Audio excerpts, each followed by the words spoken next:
This presentation covers many of the frequently asked questions that we've had from parents over the years, and we hope that this will cover many of the things that you might want to ask of us.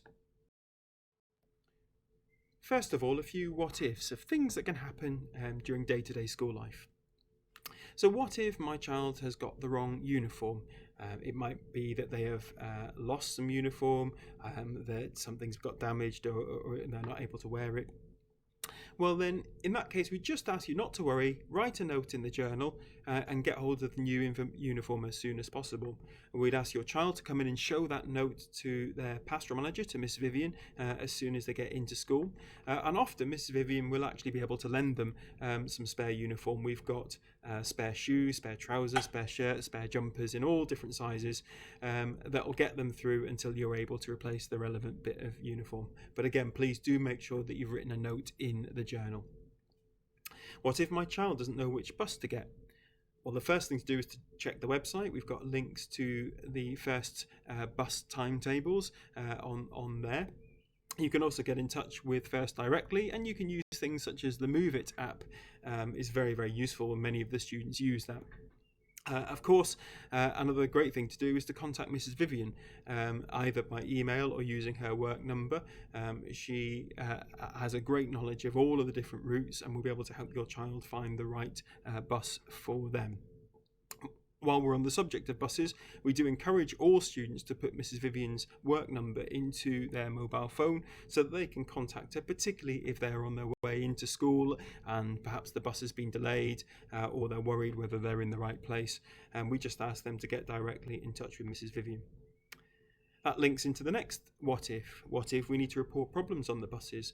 We would encourage you or your child directly to get in touch with Mrs. Vivian by email or by phone as quickly as possible if there's anything that's happened that you're worried about on the bus. The sooner we know, the better, because Mrs. Vivian works closely with the bus companies. She can get in touch and get hold of things like CCTV footage, etc., so that we're able to get to the bottom of what might have happened and to resolve the problem. What if my child is being bullied?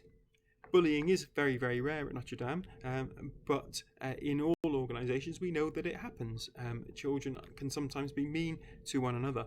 So we would just ask you, please let us know as soon as possible. The earlier we know, the earlier we can be working to resolve the situation.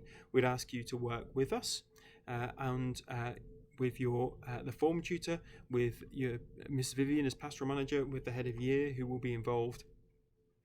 We will first of all try to get a complete picture of what's going on. Your child will have one part of the story.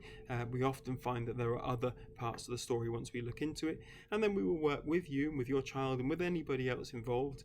The main thing we always want to do, as far as possible, is to bring about reconciliation and restoration to help the children learn to live together, to put right things and hurt that's been done, and to move forward in a better way. That's always what we will seek to do, but I want to be very clear that we do not tolerate bullying in the school.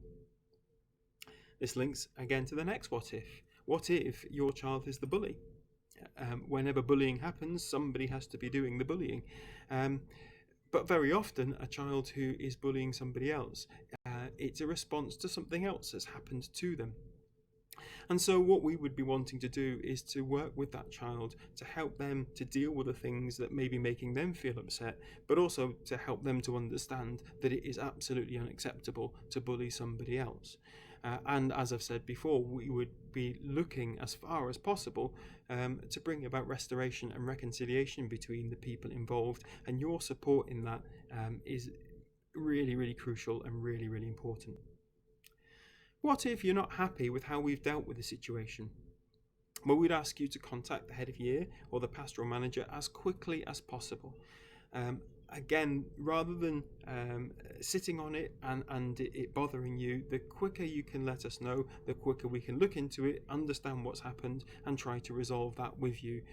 We certainly know we're not perfect and we do make mistakes, and if we know that that's happened, we can do something to put it right, and that's what we'd always look to do. We understand sometimes parents are upset. Of course, we would ask you always to remain professional and to remain polite with working with staff, because no member of staff ever does anything to deliberately upset a child. We only ever want the very best for your children. We sometimes disagree about the best way to do that. We would just ask, though, that you work with us, and we will always then be able to find a way forward in the situation.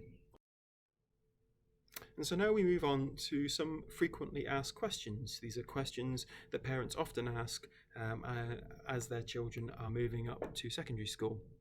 And the first question is, how do you decide which form my child is in? So every child will be in a form group. There will be 8 form groups altogether in Year 7. And that form group with their form teacher will stay together all the way through to Year 11. And certainly to start off with, the form group is a great way for your child to begin to make some new friends, to know the form tutor is somebody they can go to get help and advice, who they will see every single day. It helps them to settle into school to begin with. To help that to happen, one of the things we do is we make sure that we've got a mix of all the different primary schools within each form. We don't want any one form to be dominated by just one primary school, because that could make it difficult for a child, perhaps might be the only child coming from their primary school, makes it very difficult for them to integrate into that group. So we mix all of the different primary schools in every single form. We want to have a balance of gender. We want to have a balance of the different strengths that students have, because certainly to start with in Year 7, some of the children's lessons will be in these form groups, and we want these form groups to work really well as teaching groups, to have a good mix within each form group. And children that work well together. So we also use information from the primary schools and from parents about groupings of children that work well, particular things that the children might benefit from with the kinds of children that they might work well with or might not work well with. So there's a whole range of different things that we go into. Sometimes it's the first worry that a child or a parent has. They're worried about the children that might be in the same form as their child, or they're worried that their child isn't in a form with somebody. We would ask you, please do let us know if you are worried, but also then please be patient with us, because what we will say is we will give this a go. Let's see how it goes in September for the first few weeks, and then we'll review it. Because very often we find that things that we're worried about now, once the child gets into secondary school, really aren't a problem at all. And very often when we go back to parents who've been a bit worried, those parents will say, you know what, actually it's working really well. We're quite happy with the form group that our child is in. So I'm going to skip a few here. I'm going to skip down to which subjects set by ability. So in English and in maths and in science, fairly early on, the children will be grouped differently, so they won't be taught in their form groups. They will be set into groups roughly to do with their ability, how well they're getting on with that subject. But it's not just purely about ability. What the teachers are doing is they're creating groups that work really, really well together and support each other in moving along at a similar pace in the learning that they're doing. That of course means that not all subjects are taught in form groups, and by Year 9 your children are hardly taught in their form groups at all, which again, sometimes when parents are worried about a form group, is something that's important to remember. A lot of the time your child actually won't be with that group of children, they'll be with different groups of children in each lesson. So I'm going to move back to the second question now. My child was at the top of their class in primary school. Why are they not in the top set? The main thing here is to do with numbers. We have children coming, large numbers of children coming from 7 different main feeder schools to Notre Dame, but up to 40 different primary schools across the city. And it doesn't take a mathematical genius to see if the top child in every single one of 40 schools was all try to get into the top set, it would be a very large set. So don't worry too much about what set your child is going to be in. I think the most important thing for you to remember is that we have no other agenda here in school in helping your child to do as well as they can in every part of their education. So which group they're in is certainly not going to hold them back from achieving their potential. We have a lot of children who do extremely well in their subject, and they can't all fit in one group. But what you can be assured of is that every group and every child and every individual, their teachers want them to do as well as they possibly can. The next question's kind of connected, really. My child is very sporty. Why have they not made the team? Again, it's really to do with numbers. Unfortunately, we're not allowed to have 150-a-side football or netball teams, and so not everybody necessarily will make it into a competitive school team.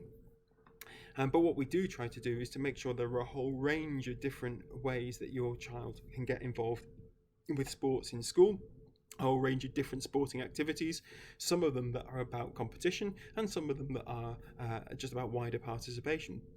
And all of those are a great way for your child to get involved with sport. We'd love everybody who wants to play for a given team to be able to do that, but unfortunately sometimes the numbers just don't allow that. So why can't I choose a language for my child? Every child at Notre Dame will study either French or Spanish. They will study it from Year 7 all the way through to GCSE.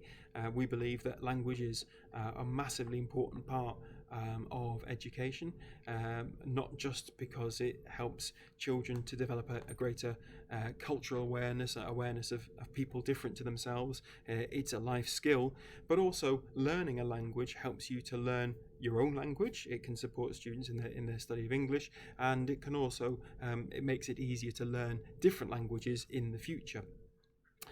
And so in many ways, the particular language that a child studies is not the most important thing. It's learning a language, full stop. Learning a language helps you to learn other languages in the future. We used to ask parents if they had a preference for the language that students studied. But unfortunately, we found more often than not we weren't able to meet that preference, and so we were asking a question to parents that where we knew we often couldn't do the thing that they asked us. The reason for this is that a form group, the year is split into two halves. There are 4 form groups in the French half and 4 form groups in the Spanish half. And sometimes if parents are making a preference, you might have one child who wants to learn French, another child that wants to learn Spanish, but they really need to be together in the same form group, and of course one of them is going to lose out. And because that happens reasonably often, that's why we stopped giving a choice for which language your child chooses. That being said, if, for example, your child is already fluent in either French or Spanish, we would of course want to know that. And finally, if I'm not happy with the homework set, what should I do? Well, as it says there, please write a comment in the journal, or even better, encourage your child to email or to speak to their teacher. Because the feedback is very helpful to the teacher, so they understand what the problem is and they can work with your child to overcome that problem. So please, as with all problems, the earlier you let us know, the better.